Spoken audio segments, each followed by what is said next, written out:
दर्शक बंधु आमरी कथा चैनल को स्वागत करुच्ची। ये भिडर प्रत्येक पृष्ठा आपण निश्चय गुरुत्वपूर्ण, तेणु भिडटी को स्किप नक निश्चय शेष जाए देखूँ। दैनंदिन जीवन में आम बहुत किसी समस्यार सम्मुखीन होता हूँ, सेगुड़िक समाधान कर बहुत सहज उपाय अच्छी। आसतु ए विषय जाना।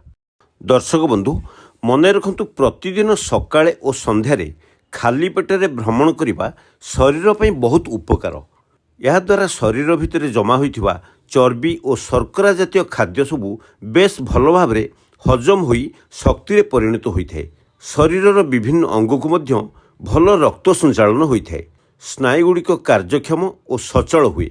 मन रखु, आमे चलिबा द्वारा बहुत उपकार होइथाय। जेतोळे बयस जते बढ़ी बढ़ी जाउथाय, दैनंदिन जीवन में कार्य करिवार जो मात्रा ता आस्ते आस्ते कमी कमी आसे।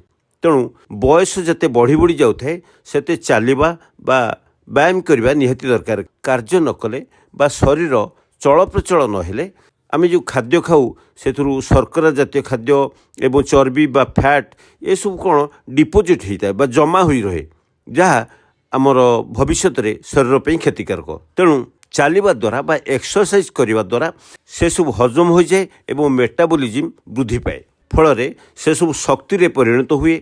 से शर्करा बा चर्बी जातीय खाद्य गुड़िक सहजरे हजम होता है एवं आमर शिरा प्रशिरा चल प्रचल हुए एवं जो नर्व बा स्नायु गुड़िक अच्छी सेगुड़िक चलचंचल हो उठे। शरीर पर यह निहाती भल।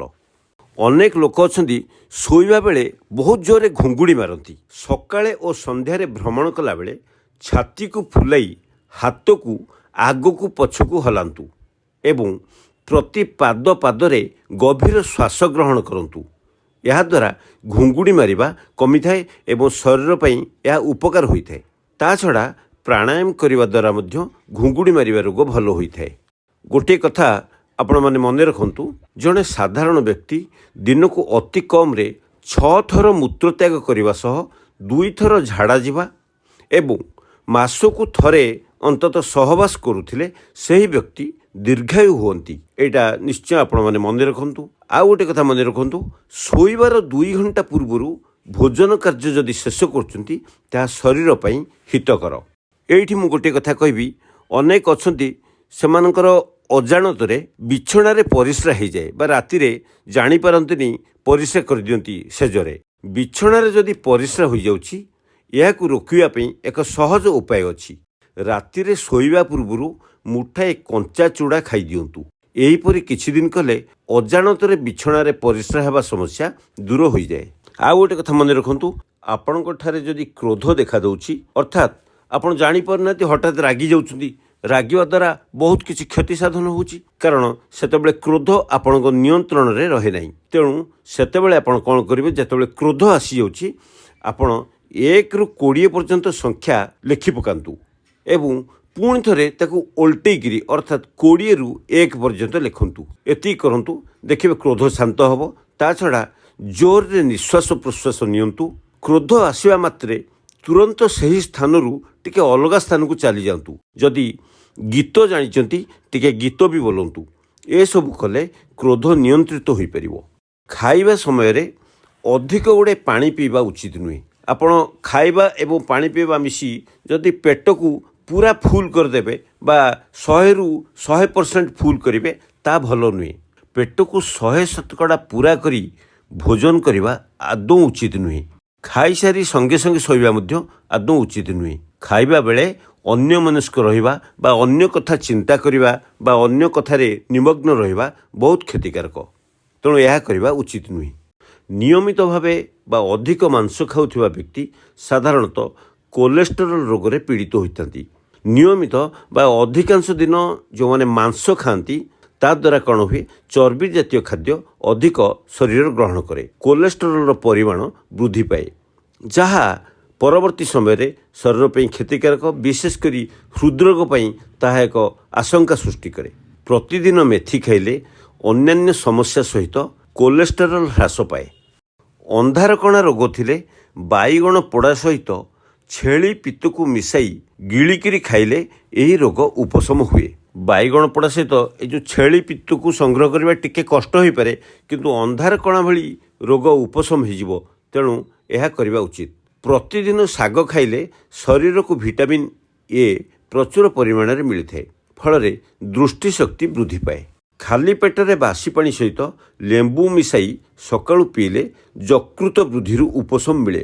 ଯଦି ଯକୃତ ବୃଦ୍ଧି ପାଉଛି ବା ଲିଭର ସମସ୍ୟା ଅଛି, ତେବେ ଖାଲି ପେଟରେ ବାସି ପାଣି ସହିତ ଲେମ୍ବୁ ଟିକେ ମିଶାଇ ସକାଳୁ ଖାଲି ପେଟରେ ପିଅନ୍ତୁ।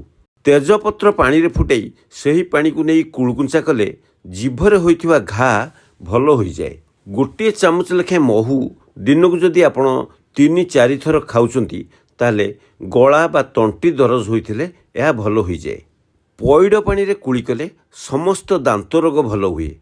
ପ୍ରତିଦିନ 4-5ଟି ତୁଳସୀ ପତ୍ର ଚୋବେଇ ଖାଇଲେ ଥଣ୍ଡା ଏବଂ ଥଣ୍ଡା ଜ୍ୱର ଭଲ ହୋଇଥାଏ। ଆଉ ଗୋଟିଏ କଥା ମନେ ରଖନ୍ତୁ, କଞ୍ଚା ଅମୃତଭଣ୍ଡା କ୍ଷୀର ସହିତ ଲୁଣ ମିଶାଇ ଦାନ୍ତ ମୂଳରେ ଘଷିଲେ ପାଇରିଆ ରୋଗ ଭଲ ହୁଏ। ଅନେକ ଲୋକଙ୍କର ପାଇରିଆ ରୋଗ ଥାଏ, ଦାନ୍ତ ବା ମୁହଁ ବହୁତ ଦୁର୍ଗନ୍ଧ ହୁଏ। ତେଣୁ ସେମାନେ କଞ୍ଚା ଅମୃତଭଣ୍ଡା କ୍ଷୀର ସହିତ ଲୁଣ ମିଶାଇ ଦାନ୍ତରେ ଘଷନ୍ତୁ। ଡାଳିମ୍ବ ପତ୍ର ରସ କିମ୍ବା ତୁଳସୀ ପତ୍ର ରସ ବାଟି କାନରେ ପକାଇଲେ ନାକରୁ ରକ୍ତ ପଡ଼ିବା ବନ୍ଦ ହୋଇଯାଏ। ଏଇଟା ମଧ୍ୟ ଆପଣ ମନେ ରଖନ୍ତୁ। କଞ୍ଚା ଚୁଡ଼ା ଆଉ ପାଚିଲା କଦଳୀ ଆକୁ ଚକଟି ଖାଇଲେ ନାଳ ଝାଡ଼ା ବନ୍ଦ ହୋଇଯାଏ। ତେଣୁ ନାଳ ଝାଡ଼ା ହେଉଥିଲେ କଞ୍ଚା ଚୁଡ଼ା ପାଚିଲା କଦଳୀ ବହୁତ ଭଲ। ଯଦି ଆପଣଙ୍କର ହଠାତ୍ ମୁଣ୍ଡ ବିନ୍ଧା ଆରମ୍ଭ ହୋଇଯାଉଛି, ତେବେ କିଛି ସମୟ ପାଇଁ ପାଦ ଦୁଇଟିକୁ ଉଷୁମ ପାଣିରେ ବୁଡ଼େଇ ରଖନ୍ତୁ। ଦେଖିବେ ଅଳ୍ପ ସମୟ ମଧ୍ୟରେ ମୁଣ୍ଡ ବିନ୍ଧା କମିଯିବ। ଏଇଟା ଗୋଟେ ଗୁରୁତ୍ୱପୂର୍ଣ୍ଣ କଥା, ଆପଣମାନେ ମନେ ରଖନ୍ତୁ। ଆଉ ଗୋଟେ କଥା ଜାଣନ୍ତୁ, ବାମ କଡ଼ ମାଡ଼ି ସବୁବେଳେ ଶୋଇବା ଉଚିତ।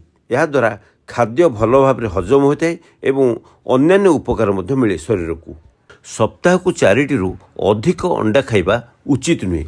ଯେଉଁମାନେ ଅଣ୍ଡା ଖାଉଛନ୍ତି ଦେଖିବେ ଯେମିତି ଗୋଟିଏ ସପ୍ତାହରେ 4ଟି ଅଣ୍ଡା ଖାଉଥିବେ, ତାଠାରୁ ଅଧିକ ଅଣ୍ଡା ଖାଇଲେ ଭଲ ନୁହେଁ।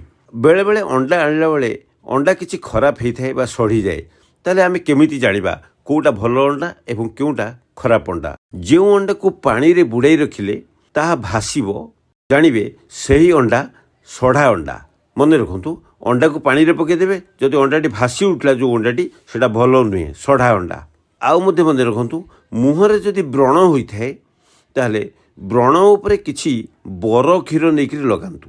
ଦେଖିବେ ବ୍ରଣ ଭଲ ହୋଇଯିବ। ଶରୀରର କୌଣସି ଅଙ୍ଗକୁ ଯଦି ବିଛା କାମୁଡ଼ି ଦିଏ, ତେବେ ବିଛା କାମୁଡ଼ିବା ସ୍ଥାନରେ ଟିକେ କିରୋସିନ ନେଇ ଲଗାଇ ଦିଅନ୍ତୁ, ଦେଖିବେ ଉପଶମ ହୋଇଯିବ। ଆଉ ଗୋଟେ କଥା ମନେ ରଖନ୍ତୁ, ପାଚିଲା ଅମୃତଭଣ୍ଡାକୁ ମୁହଁରେ ଲଗାଇଲେ ମୁହଁରେ ଥିବା କଳା ଦାଗ ସବୁ ଦୂର ହୋଇଯାଏ। ଆଶା କରୁଛି ଭିଡ଼ିଓଟି ନିଶ୍ଚୟ ଆପଣମାନଙ୍କର ଉପକାରରେ ଆସିବ। ଭିଡ଼ିଓଟି କେମିତି ଲାଗିଲା ନିଶ୍ଚୟ କମେଣ୍ଟ ବକ୍ସରେ ମତାମତ ଦେବେ ଏବଂ ଚ୍ୟାନେଲଟିକୁ ସବସ୍କ୍ରାଇବ୍ କରିବା ସହିତ ଲାଇକ୍ ଓ ସେୟାର କରିବେ। ରହୁଛି, ଧନ୍ୟବାଦ।